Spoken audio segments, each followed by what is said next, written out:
அப்போ சரி. பிஜேபிக்கு வந்து இன்டைரக்ட்டா டிஎம்கே ஹெல்ப் பண்ணுதுன்னு சொல்றீங்களா? என்ன கேட்டீங்கன்னா டைரக்டாவே ஹெல்ப் பண்ணுதுன்னு தான் சொல்லுவேன்.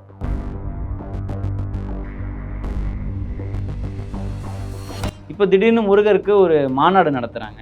ஏன் முருகன் மேல ஏன் இவங்களுக்கு இவ்வளோ பாசம் திடீர்னு? இது வந்து முருகனுக்கான பாசமான்னு கேட்டிங்கன்னா கட்டாயம் கிடையவே கிடையாது. திருவள்ளுவருக்கு காவி சாயம் அடிக்கிறாங்க. கேட்டால் அவர் வந்து பார்ப்பன குலத்தை சார்ந்தவர் அப்படின்னு சொல்லி ஒரு கதையை உருட்டி ட்ரை பண்ணி பார்த்தாங்க. இங்கே ஒன்றும் நடக்கலை.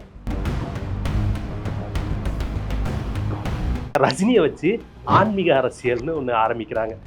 நல்ல மனுஷன் அந்த நல்லா புரிஞ்சுக்கிட்டாரு, எஸ்கேப் ஆயிட்டார் அவர். இப்போ ஆன்மீகவாதி என்ன பண்ணுறான், அந்த போலியே கும்பிட்டுக்கிட்டு இருக்கான், பூசை பண்ணுறான், எல்லாம் பண்ணுறான். போலிக்கிட்டேருந்து என்ன கிடைக்கும்? ஒன்றும் கிடைக்காது. அப்போ என்ன பண்ணுறான், ஒரு கடைசியில் ஒரு முடிவுக்கு வரான், சாமியும் கிடையாது.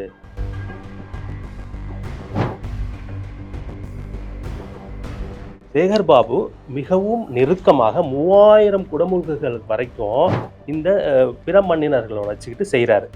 அப்போது ஆளும் கட்சி ஆர்எஸ்எஸோட ஒரு அமைப்போட நெருக்கத்தில் இருக்குங்கிறது தெரியுதா?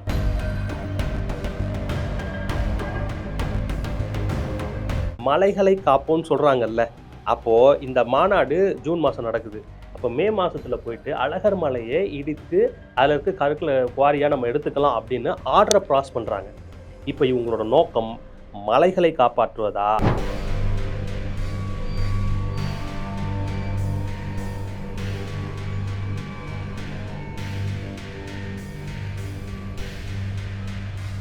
ட்ரெண்டிங் தமிழ் நேயர்களுக்கு வணக்கம். இப்போ சமீபத்தில் வந்து முருகர் மாநாடு நடந்துச்சு. அதோட பின்னணி என்ன? இதை பற்றி சொல்கிறதுக்காண்டி நம்முடன் இணைந்திருக்கிறார் இந்து வேத முன்னேற்ற கழகத்திலிருந்து திரு மரவி அவர்கள். வணக்கம். வணக்கம். ஓம் குருவே எல்லாம். சமீபத்தில் இப்போ ஒரு முருகர் மாநாடு நடந்துச்சு. இதோட பின்னணி என்ன? இது எந்த ஒரு நோக்கத்துக்காக நடந்துச்சு? அதை பற்றி சொல்லுங்கள். அதாவது இது வந்து பார்த்திங்கன்னா பணம், பதவி, புகழ் வெறியர்கள் அரசியல் நோக்கத்திற்காக ஒரு ஒரு சிறுபான்மையினரால் ஒரு அப்பாவி பொதுமக்கள் மீது, பெரும்பான்மையான ஒரு அப்பாவி பொதுமக்கள் மீது தொடுக்கப்பட்ட ஒரு கபட நாடக மேடை தான் வந்து பார்த்திங்கன்னா இந்த முருக மாநாடு. இதில் நிறைய விஷயம் அவங்க பண்ணியிருக்கிறாங்க. எல்லாருக்குமே தெரியும் இது கட்டாயமாக அது முருக மாநாடு கிடையாது, இதுக்கு பின்னாடி ஓட்டு அரசியல் இருக்குங்கிறது எல்லாருக்குமே தெரியும். ஸோ இதற்காகவே இது ஒரு மிகப்பெரிய ஒரு ஒரு சிறுபான்மையான ஒரு குழு, யார் அப்படின்னா பணவெறியர்கள், அரசியல்வாதிகள், இவங்கெல்லாம் சேர்ந்து அப்பாவி பொதுமக்களுக்கு எதிராக நடத்தப்பட்ட ஒரு நாடக மேடை தான் இந்த முருக மாநாடு. நீங்கள் இந்த மாநாட்டை வந்து ஒரு கபட நாடகம் அப்படின்னு சொன்னீங்க. எந்த அடிப்படையில் இதை ஒரு கபட நாடகம் அப்படின்னு சொல்கிறீங்க? இந்த கபட நாடகம் அப்படிங்கிறதுக்கு முன்னாடி ஒரு சில வார்த்தைகள் சொல்கிறேன். இன்னொரு 2 பிரிவினரை நான் சொல்கிறேன். ஒன்று வந்து பார்த்திங்கன்னா சிறுபான்மையர்னு சொல்கிறேன். அந்த சிறுபான்மையினர் யாருன்னு பார்த்தீங்கன்னா பணவெறியர்கள், பதவி வெறியர்கள், அரசியல் நோக்குள்ளவர்களை சிறுபான்மையினர்னு சொல்கிறேன். பெரும்பான்மையானவர்கள் வந்து பார்த்திங்கன்னா பொதுமக்கள், அப்பாவி பொதுமக்கள், இவர்களை ஏமாற்றுவதற்காக இவர்கள் போட்ட நாடகம், கபட நாடகம்னு சொல்கிறேன். சரி, இப்போது இந்த இடத்துல தமிழ்நாட்டோட முக்கிய கட்சிகள் யார் யார்? திராவிட முன்னேற்ற கழகம், அனைத்து இந்திய அண்ணா திராவிட முன்னேற்ற கழகம், விடுதலை சிறுத்தை கட்சி, இப்போ பிஜேபி, அடுத்து வந்து பார்த்தீங்கன்னா கூட்டணி கட்சிகள். மற்றவங்க எல்லாருமே கூட்டணி கட்சிகள். லெட்டர்பேட் கட்சியெல்லாம் இப்போ விட்டுருவோம். கூட்டணி கட்சிகள் எல்லாருமே இருக்கிறாங்க. இப்போது இவங்க எல்லாருமே சேர்ந்து நடத்தின நாடகம்னு நான் சொல்கிறேன். எப்படி நீங்கள் இதுக்கு பேக்ரவுண்ட் நீங்கள் பார்க்கணும். ஃபஸ்ட்டு ஒரு தடை செய்யப்பட்ட ஒரு இயக்கம் இங்கே வந்து நான் வந்து மாநாடு போடுறேன் அப்படின்னு சொன்ன உடனே முதல்ல என்ன பண்ணியிருக்கணும், ஆட்சியில் இருக்கிறவங்க அதை வந்து பிசுபிசுப்பு போக வச்சுருக்கணும். சரிங்களா? அதை வந்து ரொம்ப பெருசாக அதுக்கு வந்து ப்ரொஜெக்ஷன் கொடுத்துருக்கக்கூடாது, அதை வந்து ரொம்ப இது பண்ணியிருக்கக்கூடாது, அவனை போய் லாக் பண்ணக்கூடாது. இவங்க என்ன பண்ணுறாங்க அப்படின்னா, இவங்க வந்து கேட்ட உடனே, இப்போது நீங்கள் யோசிச்சு பாருங்கள், இன்றைக்கி அறநிலையத்துறையோட அமைச்சர் யாருங்க? சேகர் பாபு அவர்கள். சேகர் பாபு அவர்கள். அவர் முன்னாள் அதிமுக உறுப்பினர். அவர் முன்னாள் அதிமுக உறுப்பினர், இப்போ இன்றைக்கி வந்து திமுகவில் இருக்கிறார். இன்றைக்கி சேகர் பாபு வந்து கிட்டத்தட்ட ஒரு 3000 கோயில்களில் குடமுழுக்கு நடத்திட்டதாக பெருமிதம் நடத்தி கொள்கிறார். சரிங்களா? இந்த 3000 குடமுழுக்குகள் யாரை வைத்து நடத்தப்பட்டது? பிற மன்னினர்களான பிராமணர்களை பற்றி தான் இந்த குடமுழுக்கு நடத்துகிறாங்க. நாங்களுமே நிறைய கோயில்களில் போயிட்டு மனுகள் கொடுக்கறதா இருக்கட்டும், போராட்டங்கள் நடத்துறதா இருக்கட்டும், தமிழில் நீங்கள் நடத்துங்கன்னு சொல்லி கேட்குறதா இருக்கட்டும், தமிழில் நாங்கள் ஆளை கொடுக்குறோம், நீங்கள் காசே கொடுக்குவானான்னு கேட்குறதா இருக்கட்டும், இப்படி பல வகைகளில் பல போராட்டங்களை முன்னெடுத்திருக்கிறோம். சரிங்களா? சேகர் பாபு அவர்கள் இன்னைக்கு வரைக்கும் தமிழில் ஒரு குடமுழுக்கு கூட நடத்துனது கிடையாது. அதுக்கு பதிலாக இவங்க பிற மன்னினர்களை வச்சு தான் அவங்க வந்து பிராமணர்களை வச்சு தான் வந்து அவங்க குடமுழுக்குகள் நடத்துகிறாங்க. இப்போ அந்த பிராமணர்கள் யார்? ஆர்எஸ்எஸ் இயக்கத்தை சார்ந்தவர்கள் தான் பிராமணர்கள். இது எல்லாருக்குமே தெரியும். சங்கிகள்னு அதனால தான் நம்ம சொல்கிறோம். ஏன்னா சங் பரிவார், அதனால தான் அவங்க வந்து சங்கிகள்னு சொல்கிறோம். சரிங்களா? இப்போது சேகர் பாபு மிகவும் நெருக்கமாக 3000 குடமுழுக்குகள் வரைக்கும் இந்த பிற மன்னினர்களோட வச்சுக்கிட்டு செய்கிறாரு. அப்போது ஆளும் கட்சி ஆர்எஸ்எஸோட ஒரு அமைப்போட நெருக்கத்தில் இருக்குங்கிறது தெரியுதா? சரிங்க, இப்போ நம்ம திரு பழனிசாமி அவர்கள் வந்து அவரோட ஸ்டாண்ட் என்னன்னு பார்ப்போம். அவர் வந்து பார்த்திங்கன்னா கொஞ்ச நாளைக்கு முன்னாடி வந்து 2026லேயும் கூட்டணி கிடையாது, 29லேயும் கூட்டணி கிடையாது அப்படின்னு சொல்லி ரொம்ப ஸ்ட்ராங்காக ஒரு ஸ்டேட்மெண்ட் கொடுத்தாரு. இப்போ எந்த கூட்டணியில் இருக்கிறார்? பிஜேபியோட கூட்டணியில் தான் இருக்கிறாங்க. இப்போது நல்லா பாருங்கள், மேஜரான 3 கட்சிகள் இப்போது ஒன்று பிஜேபி, 2வது அதிமுக, 3வது திமுக. இவங்க 3 பேருமே கிட்டத்தட்ட ஒரே வட்டத்துக்குள்ளே இருக்கிறாங்களா? இவர்களால் இவருக்கு லாபம், இவர்களால் இவருக்கு லாபம், இவர்களால் இவருக்கு லாபம். சரிங்களா? இப்போது திமுக என்ன பண்ணுது? நீங்கள் பிஜேபி இங்கே மாநாடு போடுறாங்க அப்படின்னா நீங்கள் பல மாநாடுகள் எடுத்து பாருங்கள், பெரும்பான்மையான சேர் வந்து ஃப்ரீயாக இருக்கும். நான் ஏன் வந்து இது ஒரு கபட நாடகம்னு சொல்கிறேன்னா, நெகட்டிவ் பப்ளிசிட்டியை இவங்களோட பி டீம் பண்ணுது. இவங்க எல்லாருமே ஒரு வெளியில் தான் வந்து அடிச்சுக்குவாங்களே தவிர உள்ளுக்குள்ளே அவங்க எல்லாருமே ஒன்றா க்ளோஸாக தான் இருக்காங்க. இப்போது மாநாடு நடத்துனேன்னு சொன்ன உடனே நீங்கள் போன வாட்டி அவர் திரு எடப்பாடி பழனிசாமி என்ன பண்ணார்? அமைதியாக விட்டார், எதுவும் கண்டுக்கல, ரூட்டெல்லாம் மாற்றி விட்டார், அழகாக அதை வந்து மீடியாஸில் கேட்ச் பண்ணாமல் அளவுக்கு பார்த்துக்கிட்டாரு. ஒன்றுமே இல்லாத அளவுக்கு போயிடுச்சு. சரிங்களா? ஆனால் இப்போ இவங்க என்ன பண்ணுறாங்க? 14 இயக்கங்களை கொண்டு போய் டிஜிபி ஆஃபீஸில் கம்ப்ளைண்ட் கொடுக்கறது, கேஸ் ஃபைல் பண்ணுறது, மாநாடு நடக்கக்கூடாதுன்னு. இப்போது என்னப்பா கேஸ் நடக்குது? மக்கள் பார்ப்பான்ல. நீங்கள் சைலண்ட்டாக விட்டுருந்தீங்கன்னா அது சைலண்ட்டாக போயிருக்கும். அது லாஸ்ட் டைம் அப்படியே எல்முருகன் அவர் எப்படி வேல் யாத்திரைன்னு ஆரம்பித்தாரோ, அது எப்படி பிசுபிசுத்து போச்சோ அதே மாதிரி போயிருக்கும். ஆனால் இந்த திமுகவினர் அவங்களோட கூட்டணி கட்சிகளில் இருக்கிற பெரும்பான்மையான ஆட்களை, ரொம்ப முக்கியமான ஆட்களை யாரை வேணால் கொண்டு போயிருக்கலாங்க. நான் வந்து அதில் வந்து தவறே சொல்லலை. நீ வந்து எதிர்ப்பு காமிச்சிருக்கலாம், அதெல்லாம் தப்பு கிடையாது. டிஜி ஆஃபீஸில் போய் நீங்கள் கம்ப்ளைண்ட் கொடுக்குறீங்க, கேஸ் போடுறீங்க, பாஸ் வேணுங்கிறீங்க, 48 கண்டிஷன்ஸ் போடுறீங்க. இப்படி நீங்கள் அவங்களுக்கு நெகட்டிவ் பப்ளிசிட்டியை க்ரியேட் பண்ணி கொடுத்துட்ருக்கீங்க. அதோடு இருந்தால் கூட பரவாயில்ல. நீங்கள் என்ன பண்ணுறீங்கன்னா, திருமாவளவன் அவர்களை கொண்டு போய் மனித சங்கிலி போராட்டம் பண்ண வைக்கிறீங்க. அமீர் அவர்களை கொண்டு போய் நீங்கள் வைக்கிறீங்க.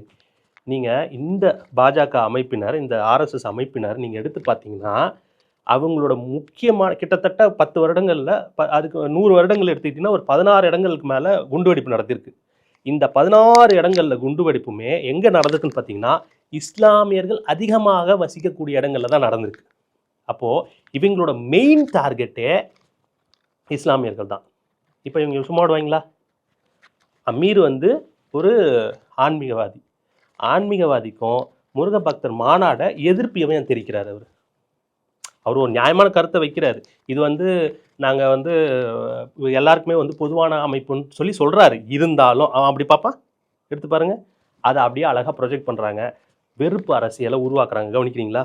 இந்த இடத்துல இவர் அமீரை வச்சு வெறுப்பு அரசியலை உருவாக்குறதுக்கு திமுக அவங்களே வந்து அதை ஹெல்ப் பண்ணுறாங்க. ஒரு நெகட்டிவ் பப்ளிசிட்டியை க்ரியேட் பண்ணுறாங்க. இந்த பப்ளிசிட்டி நல்லா ஒர்க் அவுட்டும் ஆயிடுச்சு. அது பார்த்தீங்கன்னா எடுத்து நீங்கள் மாநாட்டில் பார்த்தீங்கன்னா அந்த கூட்டம் என்னடா அது என்னமோ வித்தியாசம் பண்ணுறாங்க, என்னமோ வித்தியாசம் பண்ணுறாங்க, இங்கே எங்கே பிரச்சனை நடக்குது, அங்கே என்ன பிரச்சனை, ஏதோ ஒன்று டாக். 2 நாளாக மாநாடை பற்றி பேச வச்சுட்டாங்களா? ஸோ இவங்களாம் நினச்சி இவங்களாம் நடத்தியிருந்தா கூட இந்த அளவுக்கு வந்திருக்காது. இந்த நெகட்டிவ் பப்ளிசிட்டியை இந்த ஆப்போசிட் சைட்லேருந்து கொடுத்து அது அவங்களுக்கு தேவையான பர்சனை வேறு போடுறாங்க. நீங்கள் திருமாவளவன் அவர்களை போட்டது கூட வந்து பார்த்திங்கன்னா நம்ம ஆளுங்க அப்படி மன்னிச்சு விட்டு போயிடுவாங்க. இது எங்கே இஷ்யூ ஆகுதுன்னா, நீ வந்து எனக்கு சாமிலாம் வேணாம்ப்பா, ஒன்றும் வேணாம்ப்பா, நான் நிம்மதியாக இருக்கிறேன் அப்படின்ட்டு ஒரு பெரும்பாலான குரூப் இருக்கிறான். அவனை இரிட்டேட் பண்ணுற விஷயம். அவன் என்ன கேள்வி கேட்குறான்? எப்பா அவன் நடத்தலை, நீ வந்து ஒரு ஆன்மீகவாதி, ஒரு இஸ்லாமி, நீ என்னத்துக்கு போய் கேள்வி கேட்குற? ஒரு கான்ட்ரவர்ஷியல் விஷயம் வருதுங்களா? ஸோ இந்த கான்ட்ரவர்ஷியல் விஷயத்தை வச்சு நெகட்டிவ் பப்ளிசிட்டியை க்ரியேட் பண்ணுறாங்க. இந்த நெகட்டிவ் பப்ளிசிட்டி நல்லா ஒர்க் அவுட்டும் ஆகிருக்கு. அதுதான் நேற்று நீங்கள் பார்த்தா அதோட ரிசல்ட்டு தான் நீங்கள் நேற்று பார்த்தது. இனி சும்மா வருவாங்க நினைக்கிறீங்க? ஜாலியாக வாரத்துக்கு ஒரு இஷ்யூ கொண்டு வருவாங்க. ஜாலியாக அதை கொண்டு போய் அந்த அடுத்த எலெக்ஷன் வரைக்கும் 2026 எலெக்ஷன் வரைக்கும் இதை அப்படியே அழகாக கேரி பண்ணி கொண்டு போவாங்க. சரி, பிஜேபிக்கு வந்து இன்டைரக்டாக டிஎம்கே ஹெல்ப் பண்ணுதுன்னு சொல்கிறீங்களா? என்ன கேட்டிங்கன்னா டேரெக்டாகவே ஹெல்ப் பண்ணுதுன்னு தான் சொல்லுவேன். இந்த மாநாட்டில் வந்து ஒரு விஷயம் சொல்லியிருக்காங்க, தமிழ் கடவுள் முருகனும் சங்கி, அவரை கும்பிடுற மக்கள் நம்மளும் சங்கி அப்படின்ற மாதிரி ஒரு விஷயம் சொல்லியிருக்காங்க. அது நீங்கள் எப்படி பார்க்குறீங்க? அதாவது முருகனை பற்றி ஒரு அணு அளவும் தெரியாத தற்குறித்தனமான பேச்சாக தான் நான் அதை பார்க்குறேன். சரிங்களா? நீங்கள் இந்த சன் பரிவார் ஆரம்பித்தே 100 வருடங்கள் தான் ஆகுது. நீங்கள் வந்து இந்த பிறமணினர்கள் உள்ளே வந்தே 2000 வருஷம்தான் ஆகுது. தமிழ் கடவுள் முருகன் கிட்டத்தட்ட 47,73,000 வருடங்களாக இங்கே இருக்கிற ஒரு கடவுள். இவர் வந்து தமிழ் கடவுள்னு சொல்கிறோம். தமிழர்களுக்காகவே, தமிழை காப்பதற்காகவே வந்திருக்கிறாரு. அறுபடை வீடுன்னு தான் சொல்கிறோம். அது வந்து ஒரு படை. நீங்கள் உங்களுக்கு புரியாமல் பேசிகிட்டு இருக்கீங்க. 6 படை வீடுன்னு தான் நம்ம வந்து உலகில் நம்ம பேசிக்கிட்டு இருக்கிறோம். அவர் முதல்ல நான் சொன்ன 6 மட்டும் இல்லை, 18 படை வீடுகள் வச்சுருக்காரு. படை வீடுகள், படைனா என்ன? ஒரு பெரிய டீம் வச்சுருக்கிறாரு. அது வந்து ஒரு போர் தளபதி அவர். அவரை பற்றி ஒன்றுமே தெரியாமல் நானும் சங்கீதான், இதுவும் சங்கீதான் அப்படிங்கிறது, இது நம்ம உண்மையிலேயே இதை பற்றி பேசவே கூடாது. நியாயமாக இதெல்லாம் ஏதோ ஒரு பைத்தியம் பேசுன்னு சொல்லிட்டு தள்ளி விட்டுட்டு போகிறது தான் நமக்கு சரியாக இருக்கும். அதாவது இந்த நடத்தின இயக்கத்தை பார்த்தீங்க அப்படின்னா அவங்களுக்கு ஒரு பின்னணி இருக்குது. இப்போ தான் வந்து 100 வருடங்களில் அவங்க வந்து கொண்டாடிக்கிட்டு இருக்கிறாங்க. 100வது வருடத்தை கொண்டாடிக்கிட்டு இருக்கிறாங்க. அவங்க முதல்ல 1947 பிப்ரவரி 24 பிரிட்டிஷரால் வந்து பார்த்திங்கன்னா தடை செய்யப்படுது. அன்றைக்கி வந்து பார்த்திங்கன்னா பிரிட்டிஷர் வந்து இங்கேருந்து கொள்ளை தான் அடிச்சுட்டு போனோம். கொள்ளை அடிக்கிறவனுக்கு ஒரு இயக்கத்தை தடை செய்யணும்னு என்ன நோக்கம் இருக்குது? தேவை என்ன இருக்குது? ஆனாலும் அவங்க தடை செய்கிறாங்க அப்படின்னா இவர்கள் மிகவும் ஆபத்தானவர்கள் அப்படிங்கிறத அவங்க உணர்ந்துருக்கிறாங்க. சரி, அப்போ மட்டும்தான் நடந்திருக்கான்னு பார்த்தீங்கன்னா அதுக்கப்புறம் 1948 சர்தார் வல்லபாய் பட்டேல் வந்து பார்த்தீங்கன்னா அதே இயக்கத்தை மீண்டும் ஒரு முறை வந்து பிப்ரவரி 4 அன்னைக்கு வந்து அவர் தடை செய்கிறார். தடை செஞ்சதுக்கு அப்புறமா அவர் ஒரு ஸ்டேட்மெண்ட்டும் கொடுக்குறார். அது என்ன ஸ்டேட்மெண்ட்னா, அவர்கள் பேச்சு அனைத்தும் வகுப்புவாத விஷம் நிறைந்ததாக உள்ளது அப்படின்னு அந்த தடை செய்யப்பட்டதுக்கு அப்புறமா அதுக்கு ஒரு ஸ்டேட்மெண்ட் கொடுக்குறாரு. ஏன் நாங்கள் தடை செஞ்சோம் அப்படிங்கிறதுக்கான ஸ்டேட்மெண்ட் கொடுக்குறாரு. அடுத்தது வந்து பார்த்தீங்கன்னா 1975 77 வரைக்கும் தடை செய்யப்படுது. அது வந்து பார்த்தீங்கன்னா எமர்ஜென்சி பீரியட், இவங்க இந்திரா காந்தி அம்மையாரால் நடத்தப்பட்டது. அதுக்கப்புறம் 1992 மீண்டும் ஒரு முறை அந்த இயக்கம் தடை செய்யப்படுது. சரிங்களா? இப்படி இந்த 100 வருடங்களில் 4 முறை வந்து இந்த இயக்கம் தடை செய்யப்படுது. பல்வேறு காரணங்களால் தடை செய்யப்படுது. சரிங்களா? அப்படிப்பட்ட ஒரு இயக்கம் தமிழர்களோட முன்னேற்றத்துக்காக செயல்படுதா அப்படின்னு ஒரு கேள்வி வருது இல்லைங்களா? அப்போ அதுக்கு விடை தேடணும். அப்போ தமிழர்களுக்காக இவங்க என்ன பண்ணுறாங்க? ஒடிசா மாநிலத்தில் தேர்தல் பிரச்சாரத்தில் இந்த அமைப்போட ஒரு விங் இருக்குது. அவங்க தான் பிஜேபி. அவங்க வந்து தேர்தல் பிரச்சாரம் எதுவும் எடுக்கிறாங்க? நீங்கள் நல்லா கவனிச்சு பாருங்கள். பூரி ஜெகநாதர் கோயில் சாவியை வந்து அந்த பூரி ஜெகநாதர் தமிழர்கள் திருடிட்டு போயிட்டாங்க. இது வந்து யார் பேசுறது? இந்தியாவோட பிரதமர் பேசுகிறாரு, மோடி அவர்கள் பேசுகிறாங்க, பிரச்சாரத்தில் பேசுகிறாங்க, மேடையில் பேசுகிறாங்க. கோயில் சாவியை வந்து தமிழர்கள் திருடிட்டு போயிட்டான், என்ன நீங்கள் வந்து இதில் ஜெயிக்க வச்சிங்க அப்படின்னா அந்த சாவியை நான் உங்களுக்கு மீட்டு கொண்டு வந்து தருவேன் அப்படின்னு சொல்லி ஒரு பிரதமர் பேசுகிறாரு. அப்போது இன்னும் அதுக்கு அடுத்தது வந்து பார்த்திங்கன்னா உள்துறை அமைச்சர் அவரும் வந்து பார்த்திங்கன்னா அதே தேர்தல் பிரச்சாரத்தில் என்ன பேசுகிறாருன்னா, ஒரு பூரி ஜெகநாதர் மாதிரியான ஒரு மிகப்பெரிய கோயிலை தமிழர் எப்படி ஆள முடியும் அப்படின்னு சொல்லி ஒரு கேள்வி எழுப்பி அதே பிரச்சாரத்தை பண்ணுறாரு. ஒரிசாவில் BK பாண்டியன் அப்படிங்கிறவர் தமிழர், அவர் வந்து ஆட்சி ஆண்டுட்டு இருக்கிறாரு. அவருக்கு எதிராக அவங்க வந்து ஒரு விளம்பரம் ஒன்று பண்ணுறாங்க. எப்படின்னா, ஒரு வேட்டி சட்டை போட்டுட்டு துண்டு போட்டுட்டு ஒரு ஹோட்டலில் போயிட்டு பழைய சாதம் வந்து ஒரு கிண்ணத்தில் கொடுக்குறாங்க. அந்த கிண்ணத்தை வந்து அவர் பார்த்துட்டு எனக்கு வாழை இலையில் போட்டு அந்த பழைய சாதத்தை போட்டுங்க அப்படின்னு சொல்லி அவர் கேட்கும்போது, இது ஒடிசாவோட இதுவே, அது வாழை இலையும் கொடுக்குறாங்க. அதுக்கப்புறம் அது வந்து அந்த கொட்டுறாங்க. அந்த இது வந்து பார்த்திங்கன்னா வீணாக போகுது, அது சாப்பிட முடியாத ஒரு நிலையில் இருக்குது. இப்படி ஒரு ப்ரொஜெக்ஷனை ஒரிசா மாநிலத்தில் இவங்க தேர்தல் பிரச்சாரமாக வெளியிடுறாங்க. நிறைய சர்ச்சைகளாகி அது வந்து நீக்கவும் படுது. சரிங்களா? இப்போது 3 விஷயம் சொல்கிறேன். தமிழர்களுக்கு எதிராக தமிழர்கள் திருடர்கள்னு மோடி சொல்கிறாரு. இவங்க வந்து தமிழர்கள் ஆளக்கூடாதுன்னு சொல்லி இவர் அமித்ஷா சொல்கிறாரு. இவங்க இந்த நம்ம தமிழருக்கு எதிராக B.K. பாண்டியன் அவர்களுக்கு எதிராக ஒரு விளம்பரமும் அவங்க பதிவு செய்கிறாங்க. இப்போ நீங்க சொல்லுங்க, இந்த இந்த முருக மாநாடுங்கிறது மொத்தமா யார் நடத்துனது உங்களுக்கு நல்லாவே தெரியும். இப்போ நம்ம RSS தான் தாய் கழகம். அவங்க கீழ இருக்கிறது தான் பிஜேபியா இருக்கட்டும், இந்து முன்னணி கட்சியா இருக்கட்டும், இவங்க எல்லாமே இது கீழ இருக்கிற அமைப்புகள். இந்த அமைப்புல இருக்கிற ஒருத்தர் நடத்துறாரு. இவரு தமிழர்களுக்காக, தமிழோட நலத்திற்காக இந்த முருக மாநாட்டை நடத்தியிருப்பாரா? நீங்களே யோசிச்சு பாருங்க. நீங்கள் இப்படி சொல்கிறீங்க.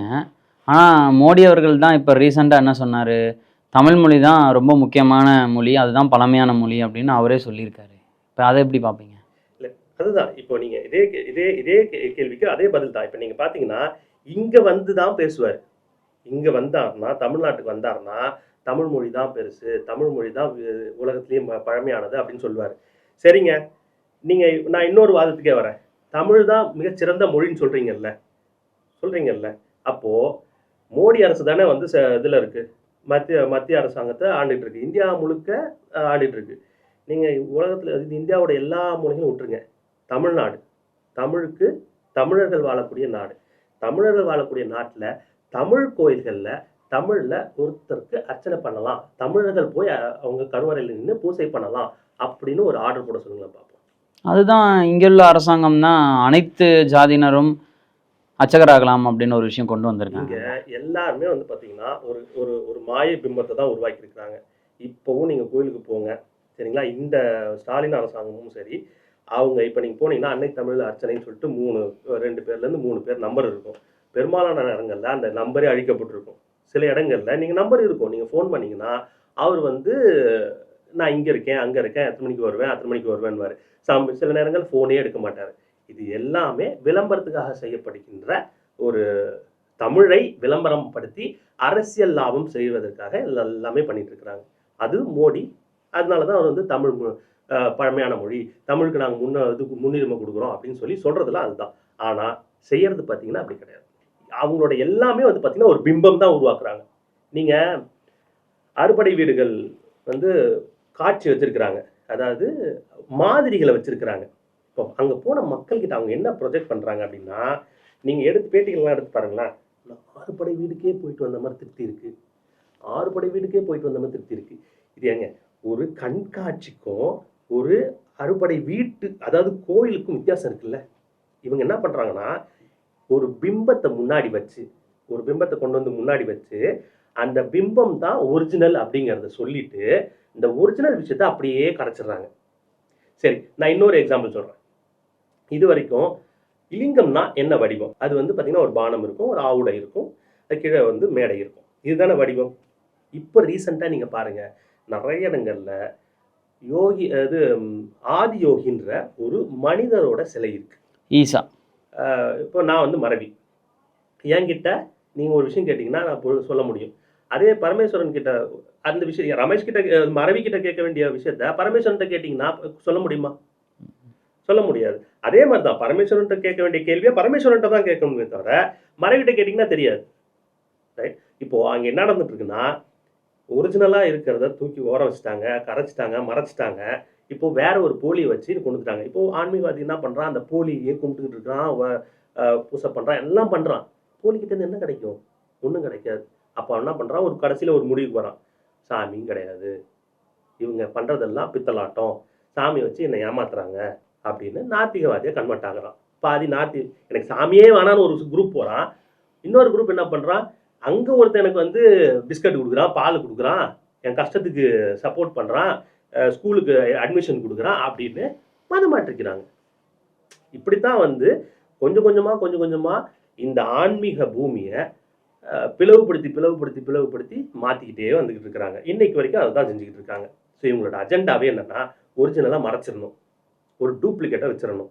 இந்த டூப்ளிகேட்டை காமிச்சு இதுக்கு ஆபத்துன்னு சொல்லி அவங்க வாழணும். இவ்வளோதான் அவங்களோட அஜெண்டா. இப்படி தான் நடத்திட்டு இருக்காங்க. போலி ஆன்மீகம் தான் இப்போ நடந்துட்டு இருக்குன்னு சொல்ல வரீங்க? நாங்கள் சும்மா சொல்லலைங்க. அதாவது 15 மடம் பீடம் வந்து பார்த்தீங்கன்னா எதையுமே வந்து டாக்குமெண்ட் பண்ணுது. எங்கள் இணையதளங்களில் நீங்கள் வந்து பார்த்தீங்கன்னா மெய்யான ஹிந்து மதம், பொய்யான ஹிந்து மதம் அப்படிங்கிறதுக்கான வித்தியாசங்களை நாங்கள் வகைப்படுத்தி போட்டிருக்கோம். டாக்குமெண்ட்ஸாக ரிலீஸ் பண்ணியிருக்கோம். சும்மா வாய்க்கு வந்து அதை வளர்றது கிடையாது. டாக்குமெண்ட்ஸ் நாங்கள் ரிலீஸ் பண்ணியிருக்கோம். சரிங்களா? அந்த டாக்குமெண்ட்ஸ் வேணாலும் நான் உங்களுக்கு டிஸ்ப்ளே பண்ணி தரேன். நீங்க போடுங்க. இப்போ வந்து இந்த மாநாட்டுக்கு வந்து முக்கியமா ஒரு 6 தீர்மானங்கள வந்து சொல்லியிருக்காங்க. அத நீங்க எப்படி பார்க்குறீங்க? முதல்ல இந்த 6 தீர்மானங்கள் அ 6ங்கிறது வந்து பார்த்தீங்கன்னா, என்ன சொல்ல வராங்க? ஏன் 6 தீர்மானமா நிறைவேற்றியிருக்காங்க அப்படின்னா, 6 படை வீடுகள் கொண்டவர் முருகன். அதனால வந்து 6 தீர்மானங்கள் போட்டிருக்கிறதா அவங்க வந்து சொல்றாங்க.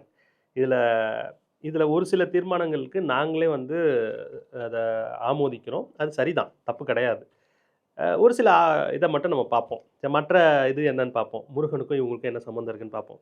முதல் இது என்னன்னா, திருப்பரங்குன்றம் மலை மீது கார்த்திகை தீபம் வந்து நம்ம வந்து விளக்கேத்தணும்னு சொல்லி அவங்க முதல் தீர்மானமா நிறைவேத்துறாங்க.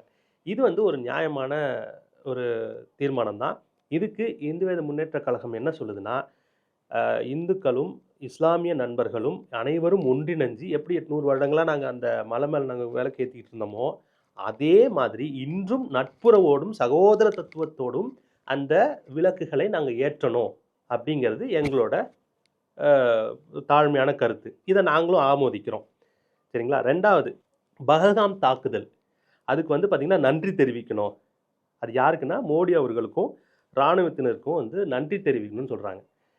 எந்த வகையில முருகனுக்கும், பஹல்காம் அ தாக்குதல். தாக்குதலுக்கும் என்ன சம்மந்தம். சம்பந்தம்? இந்த மாதிரி ஒரு புரட்டுத்தனமான, ஒரு அரசியல் லாபத்திற்காக செய்யப்பட்ட இந்த தாக்குதல இவங்க பாராட்ட சொல்றாங்க. ஸோ, முருகன் என்ன முருகனோடுக்கும் முதல்ல இந்த இந்த தாக்குதலுக்குமே சம்மந்தமே கிடையாது. முதல்ல இந்த தாக்குதலே வந்து பார்த்தீங்கன்னா, ஒரு நியாயமான தாக்குதலே கிடையாது. ஒரு ஜனநாயகத்தன்மை கொண்டதே கிடையாது. இப்படிப்பட்ட ஒரு தாக்குதலுக்கு மோடி அவர்களுக்கு நன்றி சொல்லணும்னு சொல்லிட்டு ஒரு தீர்மானம் ஏற்படுத்துறாங்க. திருப்பரங்குன்றம் மலை முருகனுக்கே சொந்தம் அப்படின்னு சொல்றாங்க. இதுல வந்து டாக்லைன் என்னவா சொல்றாங்க அப்படின்னா, மலைகளை காப்போம், முருகனை காப்போம்னு சொல்றாங்க. மலைகளை காப்போம்னு சொல்றாங்கல்ல, அப்போ இந்த மாநாடு ஜூன் மாசம் நடக்குது. அப்போ மே மாசத்துல போயிட்டு அழகர் மலையை இடித்து, அதுல இருக்க கற்கள குவாரியா நம்ம எடுத்துக்கலாம் அப்படின்னு ஆர்டர பாஸ் பண்றாங்க. இப்ப இவங்களோட நோக்கம் மலைகளை காப்பாற்றுவதா? அல்லது மலை மலைன்ற பேர வச்சுக்கிட்டு வேற அஜெண்டாவ கிரியேட் பண்றதா? இது நீங்க பார்க்கணும். இதுதான் வந்து அவங்களோட 3வது தீர்மானம். 4வது தீர்மானம். கோயில்கள்ல வந்து பார்த்தீங்கன்னா, ஹெச்ஆர்என்சி பிடியிலேருந்து எடுத்து இந்துக்கள் கிட்ட குடுக்கணும்னு சொல்றாங்க. அவங்க இந்துக்களா யார சொல்றாங்க? யார இந்துக்கள்னு சொல்றாங்க? யார அவங்க இந்துக்கள்னு ஒத்துக்கிறாங்க? பிற பிராமணர்கள தான் ஒத்துக்கிறாங்க. அவர்களுக்கு, சங்கிகளுக்கு, பிற மனிதர்களுக்கு லாபம் தரக்கூடிய இந்த ஒரு தீர்மானத்த அவங்க எடுக்குறாங்க. ஸோ, அப்போ உங்களோட நோக்கம் என்னன்னு பார்த்துக்கோங்க. ரைட். 5வது தீர்மானம் என்னன்னா, தேர்தலில் இந்துக்கள் எல்லாரும் ஒன்றிணைஞ்சு, இந்துக்களோட வாக்கு வங்கிய நிரூபிக்கணும்னு சொல்றாங்க. இந்த தேர்தல் மட்டும் இல்ல, எல்லா தேர்தல்லயுமே அது பண்ணணும்னு சொல்றாங்க. இதுல வந்து பார்த்தீங்கன்னா, அ எல்லா மற்ற அ இவங்களும் வந்து பார்த்தீங்கன்னா, தேர்தலுக்காக தனியா விங்கு வச்சிருக்கிறாங்க. அதெல்லாம் பார்க்குறாங்க, செய்றாங்க. அதெல்லாம் பண்ண வேண்டியது தான். இது வந்து ஒரு அரசியல் அப்படிங்கிறதுனால, அது வந்து செய்யறதுக்கு அவங்களுக்கு ஒரு உரிமை உண்டு. இந்துக்கள் போடுறாங்களா இல்லையாங்கிறது அது அவங்களோட விருப்பம். சரிங்களா? ஸோ இந்த இத விட்டுறோம். அடுத்தது 6வது வந்து பார்த்தீங்கன்னா, அ சஷ்டி விரதம் எடுத்து, அ கந்த சஷ்டி கவசம் பாடல் பாடணும் அப்படிங்கிற ஒரு 6வது தீர்மானத்தையும் போட்டிருக்கிறாங்க. இப்போ இதுல நீங்க கவனிச்சு பார்த்தீங்கன்னா, முருகனுக்கு கந்தசஷ்டி கவசம் பாடுறது அப்படிங்கிறத தவிர்த்து, அப்புறம் வந்து திருப்பரங்குன்றம் மலையில விளக்கேற்றுறது அப்படிங்கிற இந்த 2 தீர்மானங்கள தவிர்த்து, மற்ற தீர்மானங்கள் எல்லாமே வந்து பார்த்தீங்கன்னா, முருகனுக்கும் முருகன் அந்த மலைக்கும் ஒவ்வாத சில விஷயங்கள தான் சொருகி வச்சிருக்கிறாங்க. நல்லா இத பார்க்கும்போதே உங்களுக்கு நல்லா தெரியும். சரிங்களா? சம்மந்தமே இல்லாத விஷயங்கள சம்மந்தமே சேர்த்து இல்லாத விஷயங்கள சேர்த்திருக்காங்க. நீ முருகனுக்கு வேற சில விஷயங்கள பண்ணுப்பா. அத செய்வோம்ன்னு சொல்லுங்க. இத செய்வோம்ன்னு சொல்லுங்க. எல்லா முருகன் கோயில்லயும் தமிழ்ல பாடுவோம்ன்னு சொல்லுங்க. தமிழ் கடவுள்னு தானே சொல்றோம். முருகன் தமிழ் கடவுள் தானே. இந்த அமைப்புகள் எல்லாருக்குமே நான் கேட்கிற கேள்வி, முருகன் தமிழ் கடவுள்னு தான் சொல்றோம். இந்த முருகன் தமிழ் கடவுளுக்கு தமிழ்ல குடமுழுக்கு நடத்துறதுக்கு உங்களுக்கு என்ன பிரச்சனை? தமிழ்ல பாடல்கள் பாடி, தோத்திரங்கள் பாடி, மந்திரங்கள் ஓதி பண்றதுல உங்களுக்கு என்ன பிரச்சனை? அப்போ உங்களோட நோக்கம் மலையை காப்பதும் அல்ல, முருகனுக்கு பிடித்ததை செய்வதும் இல்ல. சரிங்களா? அது இல்லாம முருகன காப்பாத்தணும்னு சொல்றீங்க. முருகனுக்கு ரொம்ப சாதாரணமா நீங்க வந்து முருகன காப்பாத்தணும்னு நெனச்சு சொல்லிட்டு இருக்கிறீங்க. உங்களுக்கு என்ன வருடங்கள் தெரியும்? 2000, 2024ன்னு சொல்லுவீங்களா? கிறிஸ்துவுக்கு முன், கிறிஸ்துவுக்கு பின்னுன்னு சொல்லுவீங்களா? அத தவிர்த்து மிஞ்சி போனா கல்வெட்டுகள எடுத்து வச்சு ஒரு 1000 வருஷத்துக்கு முன்னாடி இருந்தோம். 8000 வருஷத்துக்கு முன்னாடி இருந்தோம் அப்படின்னு நீங்கள் சொல்வீங்களா? ஆனால் 11 சித்தர்களோட கணக்கு துல்லிய கணக்கு. சரிங்களா? 11 சித்தர்கள் என்ன சொல்கிறாங்கன்னா 47,73,126வது வருடம்னு சொல்கிறாங்க. ஆனி மாதம் கணக்கு துல்லிய கணக்கு கொடுக்குறாங்க. இவ்வளோ பழமையான ஒரு இனம், முருகன் பழமையான மனிதருங்க, பழமையான ஆள், ரொம்ப முப்பாட்டன். அவரை வந்து நீங்கள் என்னத்தை காப்பாற்ற போகிறீங்க? திடீர்னு ஏன் முருகர் மேல் வந்து இவங்களுக்கு இவ்வளவு பாசம்? ஏன்னா, இப்போ சமீபத்தில வந்து திருப்பரங்குன்ற சர்ச்சைய பார்த்தோம். அதுலயும் வந்து இவங்க தான் வந்து பயங்கரமா போராடினாங்க. முருகருக்காக அப்படின்ட்டு. ஒரு மத நல்லிணக்கத்துக்காண்டி இவங்க போராடல. இப்ப திடீர்னு முருகருக்கு ஒரு மாநாடு நடத்துறாங்க. ஏன்? முருகன் மேல ஏன் இவங்களுக்கு இவ்வளோ பாசம்? திடீர்னு. இது ஒரு நல்ல கேள்வி. இது வந்து முருகனுக்கான பாசமான்னு கேட்டிங்கன்னா கட்டாயம் கிடையவே கிடையாது. இதுக்கு நான் முன்னாடியே கேட்ட மாரி தமிழ் கடவுள் முருகன். தமிழ்ல நீங்க பாட்டு பாடு ஒரு குடமுழுக்கு பண்ணுவீங்களான்னா, அது பண்ண மாட்டீங்க. சரிங்க. திடீர்னு எப்படிங்க முருகன் உங்களுக்கு வந்து வந்தாரு அப்படின்னு நீங்க பார்க்கலாம். அவர் ஒண்ணும் திடீர்னு வரலங்க. நீங்க இந்த அமைப்புக்கு நீங்க பார்த்தீங்கன்னா, தொடர்ந்து அவங்க வந்து ஏதாவது ஒரு விஷயத்த அதாவது ஒவ்வொரு இடத்துக்கும் தகுந்த மாதிரி அவங்களோட தேர்தல் பிரச்சாரங்கள முன்னெடுப்பாங்க. ஸோ அதுதான் அவங்களோட ஸ்ட்ராட்டஜி. எந்த இடத்துல எத பேசினா ஒர்க் அவுட் ஆகும். எத வச்சு அரசியல் பண்ணலாம் அப்படிங்கிறது தான் அவங்களோடது. சரி அவங்களோட பழைய இதெல்லாம் எடுத்து பார்த்தீங்கன்னு வச்சுக்கோங்களேன். பீகார்லயும், யூபிலயும் வந்து பார்த்தீங்கன்னா, ஜெய் ஸ்ரீராமான்னு சொல்லிட்டு கோஷம் எழுப்பி அவங்களோட தேர்தல் முன்னெடுப்ப எடுத்தாங்க. சரி. பீகார்ல அவங்களுக்கு வெற்றி குடுத்துச்சு. யூபில வெற்றிய குடுத்துச்சான்னு கிடைச்சா இல்ல. ஸோ என்ன பண்ணிட்டாங்கன்னா, இம்மீடியட்டா பூரி ஜெகநாதர வச்சு அவங்க அரசியல் நடத்த ஆரம்பிச்சாங்க. அதுதான் வந்து அதுக்கு அடுத்து நம்ம பேசும்போது, அந்த பூரி ஜெகநாதர் கோயிலோட சாவிய வந்து தமிழன் திருடிட்டு போயிட்டான். அப்புறம் வந்து தமிழர்கள்லாம் திருடன்னு சொல்றது. தமிழன் போயி பி பூரி ஜெகநாதரோட சொத்துக்கள ஆள்றதா அப்படின்னு சொல்லி நீங்க வந்து ஸ்ட்ராட்டஜிஸ் கிரியேட் பண்றாங்க. அதே மாரி வந்து பார்த்தீங்கன்னா, கேரளாக்கு போனாங்கன்னு வச்சுக்கோங்களேன், ஐயப்பன வச்சுக்கிட்டு அவங்க ஐயப்பன தொட்டா தான் அங்க ஷாக் அடிக்கும். அதனால ஐயப்பன தொட்டு அவங்க இது பண்ணுவாங்க. இதே நீங்க வந்து வங்காளதேசம் போனீங்கன்னு வச்சுக்கோங்களேன், அங்க வந்து பச்சையா அவங்க வந்து ஜெய் ஸ்ரீராம், ஜெய் ஸ்ரீராம் சொல்லும்போது, அங்க மம்தா பானர்ஜி இருக்கிறாங்க. அவங்க வந்து அவங்களோட கான்வாய்ல வந்து இந்த ஒரு போராட்டம் நடத்துறாங்க. அப்ப இது நடந்த நிகழ்வு. அந்த அம்மா இறங்கி, இது ஜெய் ஸ்ரீராமோட இடம் கிடையாது, ஜெய் காளியோட இடம்னு சொல்லி, அந்த அம்மா லட்டி சார்ஜ் பண்ணுது. யார் மேல? இந்த இந்த இயக்கத்து மேல. சரிங்களா? அதுக்கப்புறம் அந்த அம்மா இப்ப இந்த அம்மா இப்படி பண்ணிட்டாங்களா, உடனே அவங்க பாருங்க, அவங்களோட குறுக்கு புத்தி பாருங்க. இவங்க வந்து ஒரு இஸ்லாமியர். யாரு? இந்த மம்தா பானர்ஜி அவங்க ஒரு இஸ்லாமியர். இப்ப ரீசென்ட்டா வலைத்தளங்கள்ல அவங்க வந்து இந்த நமாஸ் பண்ற மாரியான ஒரு புகைப்படத்த பகிர்ந்து கிளர்ச்சிக்கு ஏற்படுத்துறது. அவங்க இறங்கி இது ஜெய்காலியோட இடம்னு சொல்லி அ செயல்படுறாங்க. அவங்கள வந்து வேற்று மதத்தாரா வந்து ப்ரொஜெக்ட் பண்ணி காட்டுறது. அப்ப நீங்க சொல்றத வச்சு பார்க்கும்போது, கடவுளுக்கு ஏத்த மாரி அவங்க அடாப்ட் ஆயிடுறாங்க. ஆமா. இங்க இங்க என்னென்ன ஸ்ட்ராட்டஜிஸ் அவங்க கிரியேட் பண்றாங்க, அது எதெல்லாம் ஃபெயிலியர் ஆகுது, அதுக்கப்புறம் எப்போ முருகனுக்கு வர்றாங்கன்னு நீங்க பாருங்க. முதல்ல திருவள்ளுவருக்கு அ காவி சாயம் அடிக்கிறாங்க. கேட்டா அவர் வந்து பார்ப்பன குலத்தை சார்ந்தவர் அப்படின்னு சொல்லி ஒரு கதைய உருட்டி ட்ரை பண்ணி பார்த்தாங்க. இங்க ஒண்ணும் நடக்கல. சரிங்களா? அத வுட்டாங்க. அதுக்கப்புறம் நாடாளுமன்றத்தில வந்து இப்ப செங்கோல வைக்கிறேன் அப்படின்னு சொல்லி ஒரு ஸ்டண்ட் பண்ணாங்க. அது வச்சாங்க. நான் இல்லன்னு தான் சொல்லல. அதுக்கப்புறம் அத பத்தின பேச்சு, அதுக்கு உண்டான மரியாதை எதுவுமே கிடையாது. அடுத்து என்ன பண்றாங்க, ரஜினிய வச்சு ஆன்மீக அரசியல்னு ஒண்ணு ஆரம்பிக்கிறாங்க. நல்ல மனுஷன் அந்த ஆளு நல்லா புரிஞ்சுக்கிட்டாரு. எஸ்கேப் ஆயிட்டாரு அவரு. பவன் கல்யாண் அவருடைய வருகை, அவருடைய ஸ்டாண்ட் இத பத்தி சொல்லுங்க. அதாவது இப்ப நீங்க பவன் கல்யாண் அவர மட்டும் தனியா நீங்க இத எடுத்து நம்ம பேச முடியாது. ஆக்சுவலா வந்து பார்த்தீங்கன்னா, இந்த மாநாட்டுக்கு 2 முக்கிய தலைவர்கள் வரதா வந்து அவங்க சொல்றாங்க. ஒண்ணு வந்து பார்த்தீங்கன்னா, யோகி ஆதித்யநாத் அவரு வராரு. அவரு சீஃப் மினிஸ்டர். இவரு வந்து டெப்டி சீஃப் மினிஸ்டர் இவரு வராரு. பவன் கல்யாண். பவன் கல்யாண் அவர்கள் வரதா சொல்லியிருந்தாங்க. கடைசி நேரத்துல ஏதோ சில காரணங்களால அவரால வர முடியலன்னு சொல்றாங்க. இந்த பிஜேபியோட அமைப்ப பாருங்க. பீகார்ல பத்தி எரியுது. போன 10 நாளைக்கு முன்னாடி உள்துறை அமைச்சர் நியாயமா சொல்லணும்னா அங்க இருக்கணும். பத்தி எரிஞ்சுகிட்டு இருக்கு. அங்க இருந்திருக்கணும். அவரு அங்க போகாம 2 நாள் மதுரைக்கு வராரு. மதுரைக்கு வந்து என்னென்ன பண்றாருன்னா, முருகன் மாநாட்டம் ப்ரொஜெக்ட் பண்றாரு. அப்புறம் அடுத்த 26 தேர்தலுக்காக என்னென்ன ஸ்ட்ராட்டஜி பண்ணணும்னு பண்றாரு. சரிங்களா? பீகார்ல 50,000 பேருக்கு மேல செத்துக்கிட்டு இருக்கான். அவன் முக்கியம் இல்லன்னு சொல்லிட்டு தேர்தல் பிரச்சாரத்துக்காக இங்க வர்ற அந்த ஐடியாலஜி உள்ள ஒரு குரூப்பு, இவரு யோகி ஆதித்யநாத் வந்து ஏதோ ஒரு சில காரணங்களால இவரு வர முடியலன்னு சொன்னா, இது எந்த அளவுக்கு கரெக்ட்டு? அப்போ அதுக்கு பின்னாடி என்ன இருக்குன்னு நீங்க பார்க்கணும். இப்ப நீ யோகி ஆதித்யநாத பாருங்க, இந்த மாநாட்ட பாருங்க. இந்த மாநாடுங்கிறது வந்து பார்த்தீங்கன்னா, முருகனுக்கான மாநாடு மாதிரியே ஒரு ப்ரொஜெக்ஷன கொண்டு வந்துட்டாங்க. இப்ப யோகி ஆதித்யநாத கொண்டு வந்து நிறுத்துனா, முருகனுக்கும் அவருக்கும் சம்மந்தம் இருக்குமா? கிடையாது. இதனால தான் வந்து பவன் கல்யாண் வந்து இங்கே பேசினார். அதுவும் ஐயோ சின்ன வயசுலேருந்து குழந்தையிலேருந்து பிறக்கும் போதிலேயே வந்து முருக பக்தர் மாதிரியே அவ்வளவு உணர்ச்சி பொங்க பேசினார். எல்லாருக்கும் பிடிச்சிருந்தது. இதுதான் அதுக்கு பின்னாடி இருக்கிற அஜெண்டா.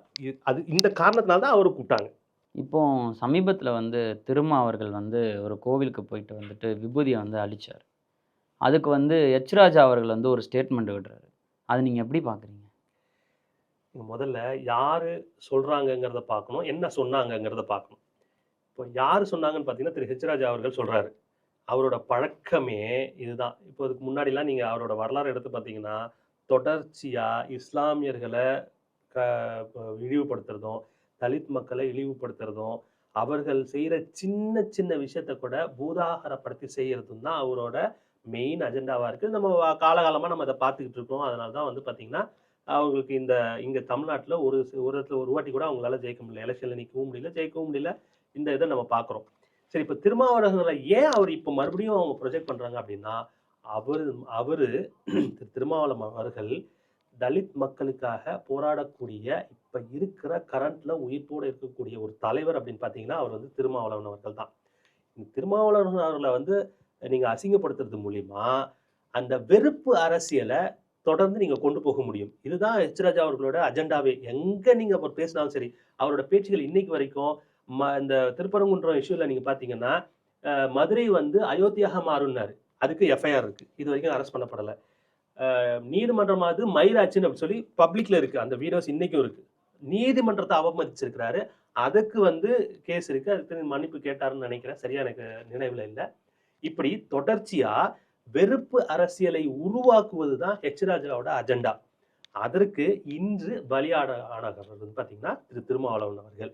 அவரு தன்னை இந்த காலத்துக்கு ஏத்த மாதிரி, இந்த கூட்டத்துக்கு ஏற்ற மாதிரி தன்னை இன்னும் மேம்படுத்திக்கிட்டு, இன்னும் புத்துயிர்ப்போட வெளியே வந்து செயல்படணுங்கிறத நாங்க கேட்டுக்கிறோம். இறுதியாக இந்து வேத முன்னேற்ற கழகத்தோட ஸ்டாண்ட் என்ன? இந்த மாநாட்டை பொறுத்த வரைக்கும் தமிழக மக்களுக்கு நீங்கள் என்ன சொல்ல வரீங்க? இந்து வேத முன்னேற்ற கழகத்தை பொறுத்த வரைக்கும் இவர்கள் வந்து முழுக்க முழுக்க ஓட்டிற்காக, ஓட்டு அறுவடை செய்வதற்காக செய்யப்பட்டது அப்படிங்கிறது நம்ம பல தரவுகளோட நம்ம வந்து சொல்லிட்டோம். இப்போ நம்ம தமிழக மக்களுக்கு நம்ம என்ன சொல்ல வரோம் அப்படின்னா, இந்த மாதிரியான சூழ்நிலை இப்போ தமிழ்நாட்டில் இருக்கிற மேஜரான கட்சிகள்னு பார்த்தீங்கன்னா பிஜேபி, அதிமுக, திமுக, மற்றது எல்லாமே வந்து துணை கட்சிகள் தான். ஸோ இப்போ இவங்க எல்லாருமே வந்து ஒரு கூட்டமாக நீங்கள் எடுத்துக்கிட்டிங்கன்னா, இந்த மாநாட்டில் ஓட்டு அறுவடைக்காக இவங்க எல்லாருமே இணைஞ்சு தான் செயல்படுறாங்க அப்படிங்கிறத நம்ம வந்து டேட்டாஸோட நம்ம பார்த்தோம், உதாரணங்களோட நம்ம பார்த்தோம். அப்போது நான் யாருக்கு தான் ஓட்டு போடுறது, யாரை தான் நான் வந்து நம்புறது அப்படின்ற ஒரு கேள்வி இருக்கும் இல்லைங்களா? அதுக்கு இந்து வேத முன்னேற்ற கழகத்தோட பதில் என்னன்னா, செவ்வாடை பெரியார்களை, எங்கள் குருதேவர் வந்து பார்த்திங்கன்னா செவ்வாடை பெரியார்களை பெருமளவில் நிறைய பேரை வளர்த்திருக்கிறாங்க. அவங்க அங்கங்கே இருந்து சமத்துவத்தையும் கற்பிப்பாங்க, ஆன்மீகத்தையும் கற்பிப்பாங்க. அங்கே நீங்கள் அவங்கக்கிட்ட நீங்கள் கேட்டிங்கன்னா, எங்கள் மாதிரி ஆட்களில் நீங்கள் பேசுனீங்க அப்படின்னா உங்களுக்கு ஒரு தெளிவு கிடைக்கும். அந்த தெளிவின் மூலமாக நீங்கள் தெளிவடையலாம். 1. 2வது, இந்த மிகப்பெரிய ஒரு சூழல்லேருந்து நீங்கள் தப்பிக்கிறதுக்கு உங்ககிட்ட இருக்கிற ஒரே ஒரு விஷயம் வந்து ஓட்டு. இந்த ஓட்டு எப்படி போடுறது? இப்போ நீங்கள் வந்து பார்த்தீங்கன்னா, எம்பி எலெக்ஷனில் உங்களால் சரியாக ஆளை கணிக்க முடியாது. எம்எல்ஏ எலெக்ஷனில் உங்களால் ஆளை சரியாக கணிக்க முடியாது. ஆனால் ஒரு கவுன்சிலர் எலெக்ஷனில் உங்கள் ஏரியாவில் இருக்கிற ஒரு நபர் தான் கட்டாயமாக அந்த இதில் நிற்க போகிறாரு. அப்போ நீங்கள் என்ன பண்ணணும் அப்படின்னா, அந்த கவுன்சிலர் எலெக்ஷனுக்கு மட்டும் உங்களோட முழு கவனத்தை செலுத்தி ஒரு நல்லவரை, ஒரு வல்லவரை நீங்கள் தேர்ந்தெடுத்தீங்கன்னா போதும், இந்த என்டையர் சிஸ்டமே மாறும். ஸோ அந்த ஒரு விஷயம் உங்கள் கையில் இருக்குது. அதை நீங்கள் சரியாக செஞ்சுக்கிட்டீங்கன்னா, இந்த கவுன்சிலர் எலெக்ஷனில் மட்டும் நீங்கள் சரியான நபரை நீங்கள் தேர்ந்தெடுத்துட்டீங்க அப்படின்னா, மற்றது எல்லாமே, ஏன்னா மக்களோட நேரடி தொடர்பில் உள்ளவங்க இந்த கவுன்சிலர்ஸ். இந்த கவுன்சிலர்ஸ் எல்லாம் சேர்ந்து தான் ஒரு எம்எல்ஏஸை உருவாக்குறாங்க. இந்த எம்எல்ஏஸ் எல்லாம் சேர்ந்து தான் ஒரு சிஎம் உருவாக்குறாங்க. இந்த பல நாடுகளில் இருக்கிற அந்த சிஎம்ஸ் சேர்ந்து தான் எம்பிஸை உருவாக்குறாங்க. இந்த எம்பிஸ் எல்லாம் சேர்ந்து தான் ஒரு பிரைம் மினிஸ்டரை உருவாக்குறாங்க. ஸோ அப்போ அந்த தொடக்கம் எங்கே இருக்குன்னு பார்த்தீங்கன்னா, உங்கள் ஏரியாவில் உங்களுக்கு தெரிஞ்ச நல்லவர்களை நீங்கள் தேர்ந்தெடுக்கிறது மூலிமா இது கட்டாயம் இந்த மாற்றம் நடக்கும். இதுதான் இந்து வேத முன்னேற்ற கழகத்தோட ஸ்டாண்ட்.